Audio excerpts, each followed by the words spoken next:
The cinematic stage of entertainment has provided us countless memorable moments year after year, and thus it is almost unfair to award one single performance over the other seamless nominees. And yet, for our own personal amusement, a classy pissing match must be held, and so the Oscars were born. Thus an academy was formed.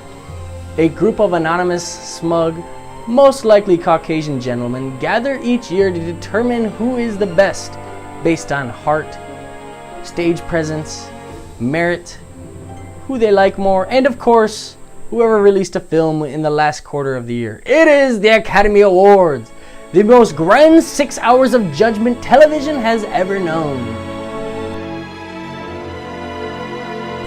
The past year has been yet another revolutionary stage in film, one that has taught us many things we had previously not thought possible. For example, we learned that a futuristic film from over 20 years ago can have a futuristic sequel, both starring Jeff Bridges, in which he actually revisits himself from the past, which is actually supposed to be the future, to warn himself about his past invention, which will eventually destroy the future from the past, which was actually the future, I think. We also learned that any role that Jeff Bridges is casted in, he will speak as though he's 12 White Russians deep. We saw that Jack Nicholson's famous quote from the '92 classic, "A Few Good Men," can be even further shamelessly dragged through dog feces to a level we had previously only been able to dream about. We were reminded that you don't actually need dialogue or skill or even action to be the star of your own femme fatale flick. You just need to be super ridiculously, redonkulously hot.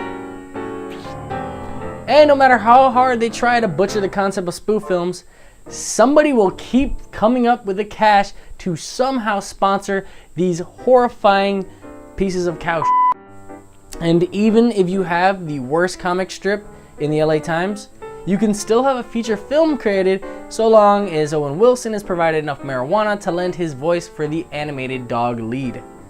And the question has finally been answered. Does Nicolas Cage still carry any standards when choosing movie scripts? No, he does not. Now let's get to some picks. There was a time when being nominated for Best Picture meant you had one of the few elite films of the year. This year there's roughly 79 nominations for Best Picture, and that's if you want to count Winter's Bone. Surprisingly, The Last Airbender was still left off the list. Go figure. I'm going to go with The King's Speech on this one, because I've been hearing all week about how it's probably going to end up winning Best Picture. And traditionally, you don't necessarily need to actually have the Best Picture of the Year to earn the nod. You just need the best propaganda team. Aye aye, King's Speech. Natalie Portman will bring home her first Goldman through her riveting ability to capture the essence of a troubled ballerina involved in a warped dimension of craziness. Plus, I hear she totally gets down on Mila Kunis. 3 words. Distinguished English dude. It's in the bag. Personally, any film titled How to Train Your Dragon is my immediate choice on any list. But Toy Story 3 is actually nominated for Best Picture. Probably a sign the Academy is into it. Also, it's the only film in this category anybody's ever heard of.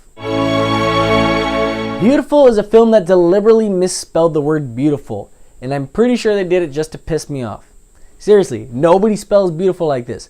What other rational reason is it? They did it just to piss me off. So you know what I'm going to do? I'm going to pick beautiful. That way, if they lose, I still win. And then, of course, if they win, I win too. It's a win-win. This looks intense. It's a f***ing wolf man. I don't know. Do you even care at this point? Fuck, I haven't seen any of these movies. Why are you even listening to my picks? You pick the awards nobody cares about.